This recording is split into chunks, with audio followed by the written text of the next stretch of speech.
mother in 1250s London just did something that would get her arrested today. She's standing in her kitchen, calmly mixing crushed beetles with animal dung. And in 5 minutes, she's going to rub this concoction all over her feverish child's chest. She believes this will save his life. Her neighbor down the street is doing something even stranger. She's deliberately withholding food from her healthy 6-year-old daughter, locking her in a tiny room for 3 days straight, not as punishment, as healthcare. Meanwhile, across town, a wealthy merchant is paying a complete stranger to come to his house and beat his son bloody with a birch rod while he watches and prays. This isn't a horror story. This is Tuesday in medieval Britain. And what I'm about to show you will completely reshape how you think about childhood, parenting, and what humans are capable of convincing themselves is love. Because in the next few minutes, you'll discover that nearly everything medieval parents did to their children was worse than you imagined, stranger than fiction, and somehow, this is the disturbing part, made perfect sense to everyone involved. The question isn't just what they did. It's how an entire civilization agreed this was normal. And by the end, you'll understand something uncomfortable about your own parenting beliefs that nobody wants to admit. Let's start with the practice that was so universal, so accepted, that questioning it would have seemed insane. The theology of violence. Picture this. You're 7 years old in 1260s England. You wake up, and before breakfast, you receive your first beating of the day. Not because you did anything wrong, because you might. Your father calls it preventative correction, and the local priest nodded approvingly when your parents described this routine. By the time you're 10, you've been beaten thousands of times, and here's the twist. You'll grow up believing your parents saved your soul by doing it. The Catholic Church didn't just permit beating children in 13th century Britain, they demanded it. Church doctrine taught that every child was born corrupted by original sin, essentially possessed by evil from their first breath. The only way to drive out this demonic influence was through the rod. Thomas Aquinas, whose writings shaped medieval British religious practice, explicitly argued that children were like wild animals that needed to be broken before they could be civilized. But here's where it gets psychologically sophisticated. Parents were instructed never to beat in anger. That would be sinful. Instead, beatings had to be calm, measured, ritualized. Some parents would pray while striking their children, asking God to bless each blow and make it effective for their child's salvation. The implement was carefully chosen, birch rods that caused maximum pain while minimizing permanent scars. This wasn't impulsive violence. This was calculated, systematic, and wrapped in the language of love.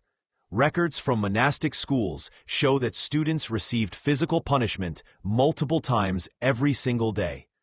One account describes a typical day for a 10-year-old noble's son, beaten upon waking for sluggishness, beaten during lessons for mispronunciation, beaten at midday for fidgeting during prayer, and beaten before bed as insurance against sins he might commit while sleeping. The frequency wasn't unusual. It was the standard. Parents genuinely believed that insufficient beating would condemn their children to eternal hellfire. Not beating your child wasn't neglect. It was the equivalent of letting them walk into traffic while you watched. Now, you might think this was limited to religious fanatics or the lower classes, but that's where the story takes its first dark turn. When wealth made it worse. The richer the family, the more elaborate the torture became. Aristocratic households didn't just beat their children. They built entire systems of surveillance and psychological control that would make modern authoritarian states jealous. Noble families employed what they called virtue monitors, servants whose only job was to follow children around constantly, documenting every minor transgression in written logs. We have surviving examples of these reports. One from Eleanor de Montfort's household in 1265 lists 17 separate infractions before noon for her young son. Unseemly laughter during prayer, excessive affection toward hunting dog, and my personal favorite, prideful bearing while walking. Each documented sin carried a prescribed punishment, scaled by severity, ranging from hours kneeling on dried peas to public whipping in front of the entire household staff. The psychological impact was the point. Nobles believed that constant surveillance and unpredictable punishment were training for the paranoid realities of royal court politics, where one wrong word could mean execution. They were creating adults who could survive in environments of constant threat and betrayal. But the surveillance was just the beginning. Architectural historians have discovered something in medieval noble estates that changes everything we thought we knew about aristocratic childhood. The rooms where children starved, hidden in the floor plans of multiple 13th century aristocratic homes, are small chambers, rarely more than 6 by 8 feet, built into children's quarters with one distinguishing feature: a narrow slot in the door at eye level. These weren't storage rooms. They were called fasting chambers, and their purpose was medical, educational, and punitive all at once. Medieval physicians, following theories inherited from ancient Greek and Arabic sources, believed children's bodies contained excessive, hot humors that caused wildness and disobedience. The prescribed treatment was periodic complete food deprivation, sometimes for 2 to 4 days, while parents watched through the door slot to ensure compliance. Children as young as 5 were subjected to this regularly. Account books from Robert Grosseteste, Bishop of Lincoln and a major intellectual figure of the era, show regular purchases of locks and chains specifically designated for the correction of youth through holy hunger. His household management guide explicitly recommends quarterly fasting for all children over age 7 to purge the body of rebellious substances. But parents didn't see this as cruelty. Medical texts claimed that children who underwent regular fasting showed improved obedience, clearer skin, and better spiritual receptiveness. There was even a belief that periodic childhood starvation would extend lifespan by teaching the body to survive on less, a medieval version of caloric restriction theory, backed by theology instead of science. The psychological aftermath was invisible to medieval observers. We have letters from adults recalling their childhood fasting with a strange mixture of horror and pride, insisting it made them stronger. It's textbook trauma rationalization. When abuse is framed as love and necessity, victims internalize it and defend it. Which brings us to what happened when these already suffering children actually got sick.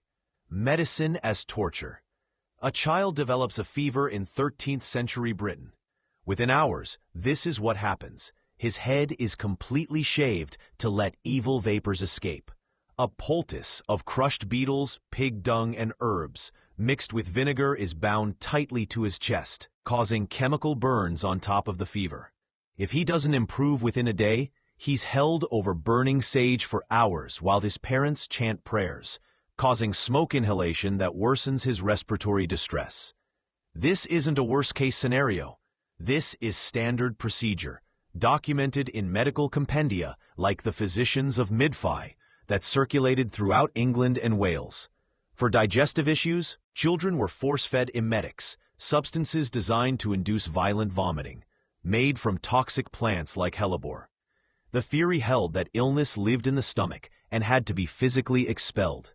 Accounts describe children vomiting until they collapsed from dehydration, while parents thanked God for the cleansing.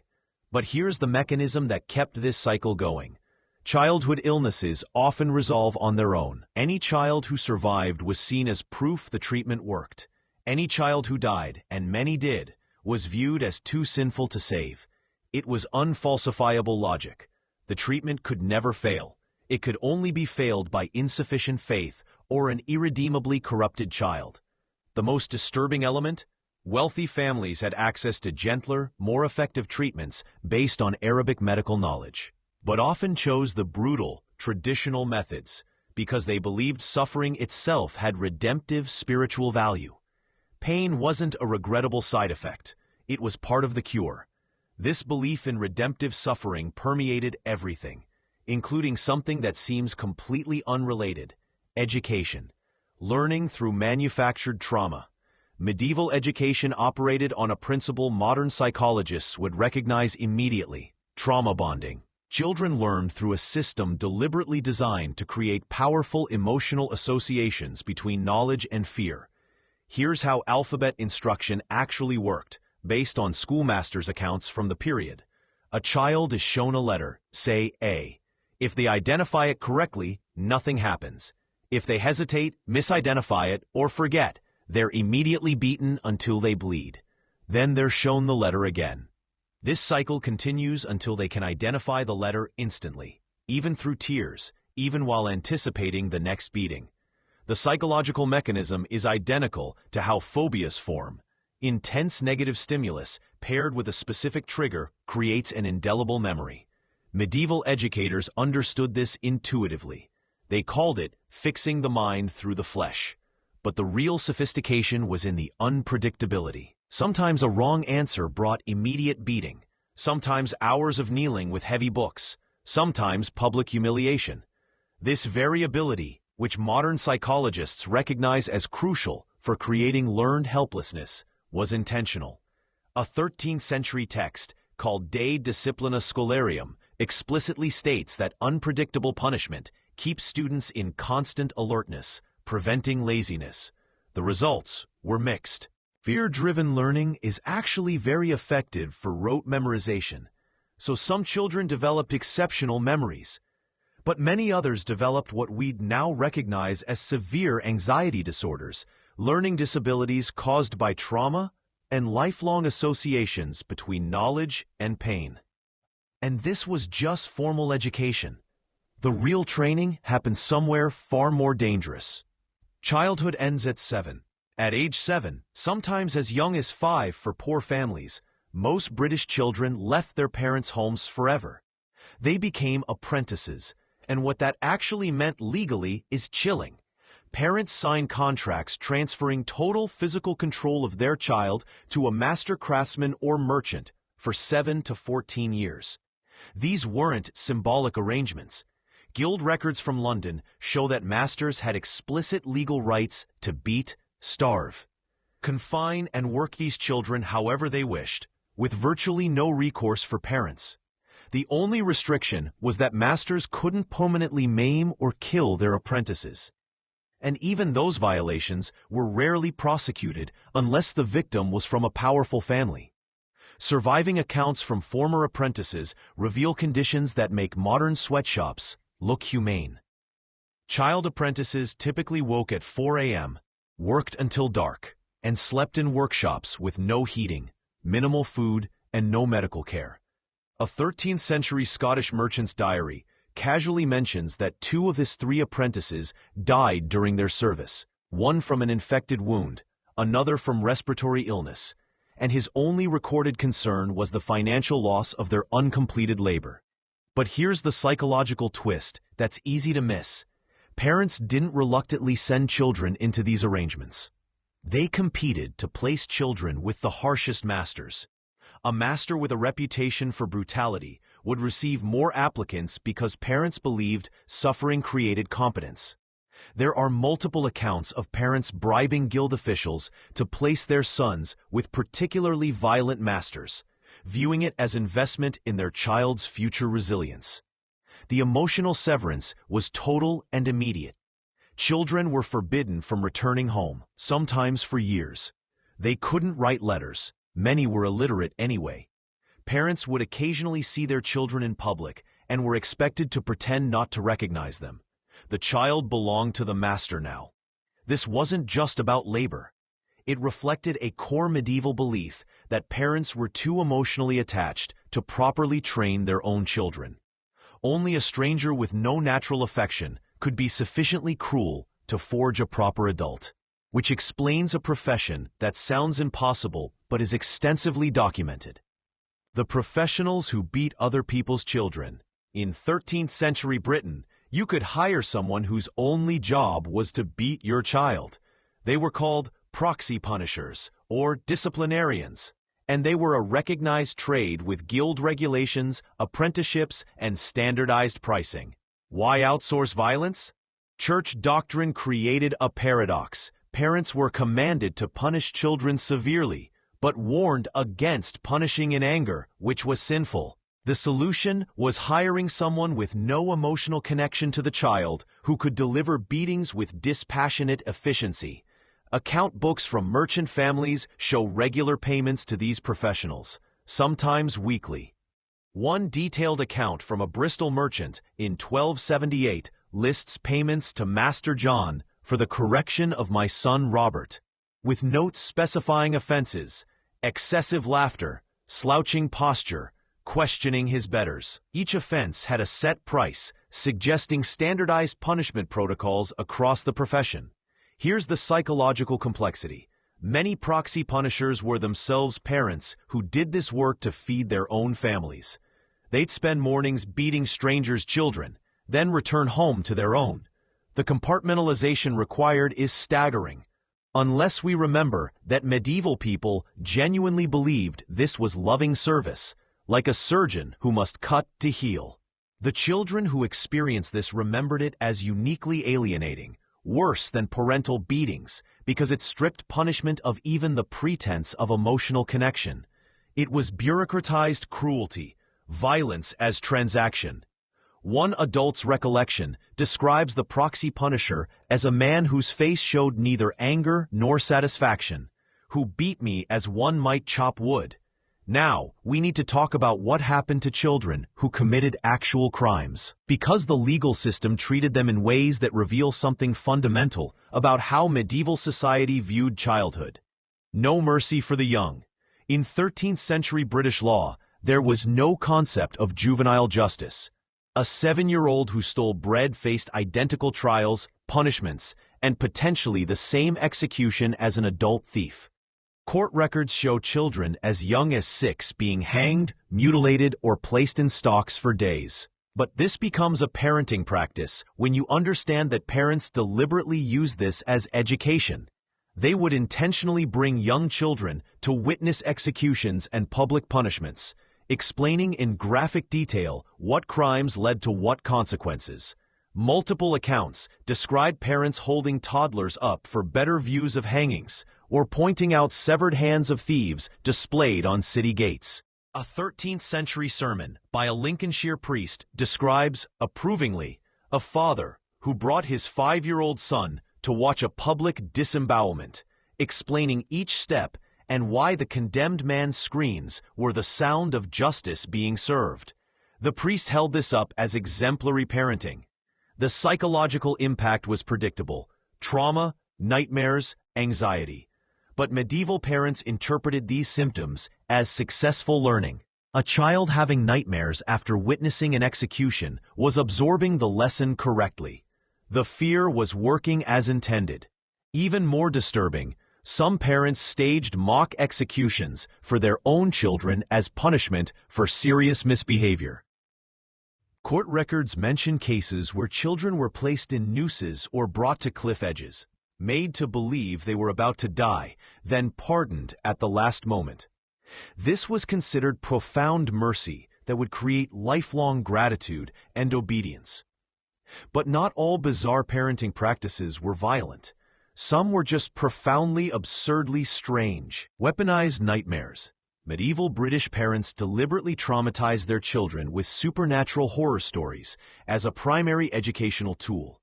But these weren't sanitized fairy tales. They were graphic, psychologically sophisticated narratives specifically designed to create lasting fear of moral transgression. The most popular was the genre of demon children, stories of real children from neighboring villages who committed specific sins and were dragged to hell by demons while still alive. These were presented as factual recent events with specific names and locations to make them feel immediate and credible. Here's a typical example from the Alphabet of Tales, a 13th century collection. A boy named Thomas from Chester refused to attend Mass. That night, his mother heard screaming. She found him being pulled toward the fireplace by invisible hands while his skin blistered. Demons dragged him into the fire, and he vanished. Only charred bones remained in the hearth the next morning. Parents told these stories at bedtime, then deliberately refused to comfort frightened children, believing the fear would ensure religious obedience. Some wealthy households owned illustrated manuscripts of these tales, crude drawings of children being tortured by demons that parents would show to reinforce lessons. The sophistication was in the targeting. A child who lied heard stories about demon-claimed liars. A greedy child heard about gluttonous children being force-fed molten gold in hell. The personalization made threats feel inevitable and specifically directed at them. Anthropologists studying these tales note their psychological precision. They target developmentally appropriate fears at each age, escalating in horror as children matured. 5-year-olds heard about monsters under beds. 10-year-olds heard about demons replacing disobedient children with changelings, trapping real children in hell while imposters live their lives. The long-term impact was a population living in constant supernatural terror, which was exactly the goal. Fearful populations are obedient populations. Speaking of fear, let's discuss how medieval parents handled something every child faces: death. Dead siblings as curriculum. Child mortality in 13th century Britain was catastrophic.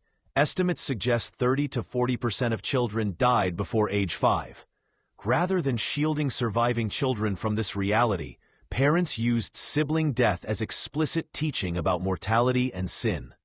When a child died, siblings were required to participate in every stage. They watched the body being washed and prepared. They sat with the corpse, sometimes for days, during wakes. They followed funeral processions and watched burials. But it wasn't just participation. Parents used these moments for theological instruction. A surviving account from a 13th century mother describes how when her 6-year-old daughter died, she made her 9-year-old son touch his dead sister's face daily, explaining that this was his future too, that death could come at any moment, and that only perfect obedience to God could ensure his soul's salvation. She wrote that her son became properly fearful and devout, what we'd recognize as traumatized into compliance. But there's an even darker practice. Some families preserved parts of deceased children's bodies as memento mori, reminders of death, that surviving children kept in their possession. Hair, teeth, or small bones were placed in pouches or boxes that children carried or kept near their beds to keep death constantly present in their minds. This was so normalized that we have surviving examples in museum collections, often elaborately decorated for children. Small wooden boxes carved with angels, containing the skeletal finger of a dead sibling, kept by children as young as 7. The impact was complex.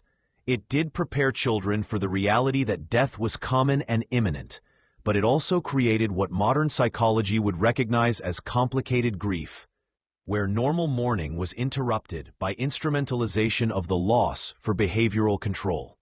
Now we need to address something difficult but essential for understanding medieval childhood. When childhood ended in marriage in 13th century Britain, girls could be legally betrothed at 7 and married at 12, boys at 7 and 14. But these weren't just theoretical legal ages. They were commonly practiced, especially among nobility and merchant classes. Parents actively prepared children from toddlerhood. Girls as young as 5 received explicit instruction in sexual obligations to future husbands. These conversations weren't gentle or age-appropriate. They were graphic, transactional, and framed entirely around duty rather than relationship. Household management guides from the period instruct mothers to begin explaining menstruation and marital relations to daughters at age 6, using language that frames the female body as property to be maintained for transfer to a husband. The framing was explicit. Girls didn't own their bodies. Parents did and would transfer ownership to husbands. For boys, education focused on dominance and control. Fathers instructed sons as young as 8 in physically disciplining wives, managing households through intimidation, and ensuring sexual availability. These weren't private conversations. They often happened in groups, with fathers teaching multiple sons simultaneously, normalizing concepts through collective instruction.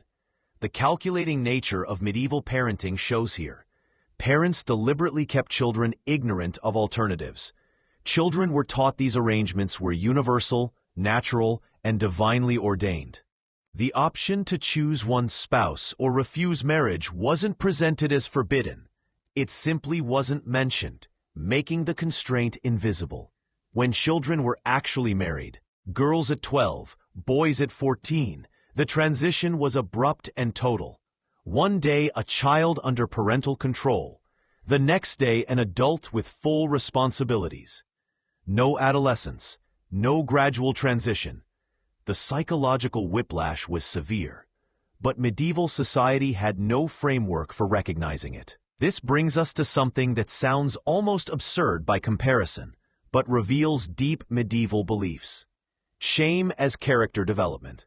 Medieval British parents systematically and publicly humiliated their children as core parenting technique, believing shame was the most effective teacher.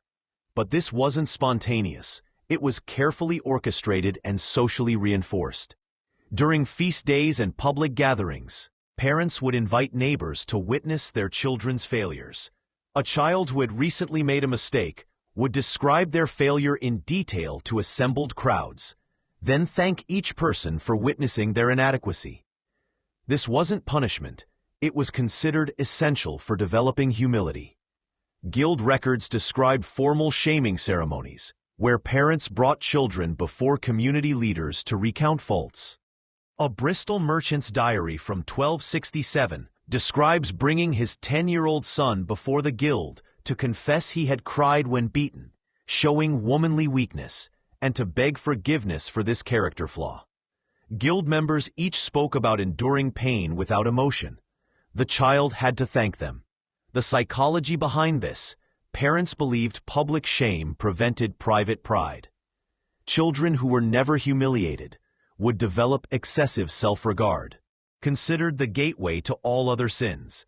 Systematic humiliation was preventative medicine for the soul. The practice had social enforcement too.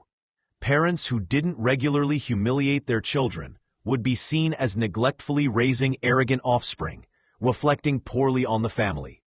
There was social pressure to publicly shame your own children to demonstrate proper parenting. The long-term impact was a culture where public self-deprecation was mandatory and self-praise taboo, norms that persisted in British culture for centuries. Now let's discuss something that connects all these practices: the economics of love. This might be the most psychologically revealing aspect. Children were openly discussed in economic rather than emotional terms. Parents kept detailed account books listing children alongside livestock, tools, and property, with assigned monetary values. These valuations determined practical decisions. When resources were scarce, parents allocated food, medical care, and attention based on each child's economic potential. Account books show families making explicit triage. An older son training for valuable trades received better nutrition than younger siblings. A daughter with good marriage prospects received investment in appearance and education, while less marriageable daughters received minimal resources. This wasn't hidden or shameful. It was openly discussed. We have letters where parents explain these decisions using pure cost-benefit analysis. A 13th century letter from a father to his brother. Young William shows no aptitude and eats overmuch. Should the winter be harsh, he will not see spring. As I must preserve resources for Thomas, who will inherit. The chilling implication: some children were allowed to die through resource withdrawal when their economic value seemed insufficient. Not active killing, passive neglect, but the intentionality is clear in documentation. Medieval parents didn't see this as monstrous. In their worldview, bringing children into the world created obligations, but those obligations were hierarchical. Parents owed first duty to family survival and advancement, not to individual children's well-being. A child threatening family economic position through weakness or lack of potential was failing their duty as much as negligent parents. This explains all the brutal practices we've discussed. They weren't sadistic, they were instrumental. Every beating, humiliation, and traumatic lesson aimed at forging economically viable adults. Love as we understand it, unconditional emotional attachment, wasn't absent, but it was secondary to practical considerations. Which brings us to two final practices revealing just how alien medieval parenting was: Selling children to God. For many medieval British families, the pinnacle of successful parenting was convincing or forcing a child to enter religious life. Not from spirituality, but because it was economically and socially advantageous. Monasteries and convents required substantial donations when accepting members, but provided lifetime security and elevated family status. Starting around age 5, parents would tell certain children, usually not firstborn, but younger sons or less marriageable daughters, they were chosen by God for religious life. This wasn't presented as one option. It was described as divine destiny that couldn't be refused without damning one's soul. The psychological manipulation was sophisticated. Parents staged miracles or visions to convince children of religious callings. One documented case describes a mother who secretly placed a glowing candle in her daughter's room at night, then claimed an angel had appeared, marking the girl for holy life. Another father discovered a letter supposedly in his son's handwriting, actually forged, claiming the boy received visions of hell and wished to become a monk. Children as young as 7 were deposited at monasteries with no option to refuse or return. Religious institutions were complicit. They benefited from donations and young labor. Many children never saw families again. From parents' perspectives, this was ultimate love, securing their child's soul while advancing family social position and reducing mouths to feed. The contradiction between claiming divine calling and obvious economic motivation was never acknowledged. And finally, the most absurd practice of all, pain as intelligence enhancement. Medieval British medical theory held that physical pain literally expanded the mind by forcing the body to create more space for rational thought. This wasn't metaphorical. Physicians genuinely believed pain caused physical brain changes that increased intellectual capacity. Based on this theory, some wealthy families implemented systematic pain regimens for intellectually ambitious children. Not punishment for wrongdoing, but scheduled pain infliction specifically to enhance learning ability. The protocol, described in household medical manuscripts, involved therapeutic beating in precise patterns. Before studying difficult subjects like Latin or mathematics, children received measured blows to specific body parts believed to correspond with different intellectual faculties. Pain in the right hand supposedly improved memory. Feet improved logical reasoning. Back improved concentration. Some families kept detailed records tracking which pain patterns correlated with better academic performance. Any observed improvement was likely fear-driven focus, but medieval observers interpreted it as proof that pain itself was cognitively enhancing. The practice eventually faded, not because anyone realized it was barbaric, but because inconsistent results led physicians to conclude they hadn't properly understood which body parts corresponded to which mental faculties. The logic was never questioned, only the implementation. What this means for us. So what do we do with all this? How do we process that for centuries, our ancestors raised children through methods combining what we now recognize as systematic abuse, psychological manipulation, and profound neglect? The tempting answer is superiority. See medieval parents as monsters and ourselves as enlightened. But that's too simple and ultimately useless. These weren't sociopaths. They were people operating within a belief system that made their choices seem not just reasonable, but morally necessary. When they beat children, they thought they were saving souls. When they exposed them to death and violence, they believed they were preparing them for reality. When they valued them economically, they thought they were being responsible stewards. The distance between their world and ours isn't just different practices, it's fundamentally different concepts of what children are, what parenting means, and what childhood should accomplish. They saw children as unformed adults needing brutal shaping. We see them as innocent beings needing protection and nurture. Here's the uncomfortable truth. Some of these impulses haven't disappeared. They've been redirected and renamed. The desire to toughen children, to not coddle them, to prepare them for harsh worlds through controlled difficulty. These ideas still circulate in modern parenting debates, just in much milder forms. We're horrified by medieval parents beating children to teach alphabets, but we still argue about whether struggling students need more rigorous discipline. We're shocked they value children economically, but we still make educational investments based on career potential.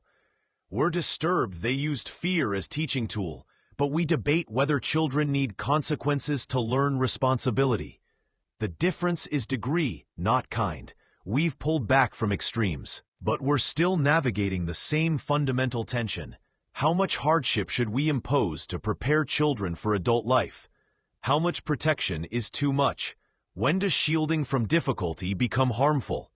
Medieval parents got the balance catastrophically wrong by our standards. But they were asking some questions we're still asking. That's not reassuring.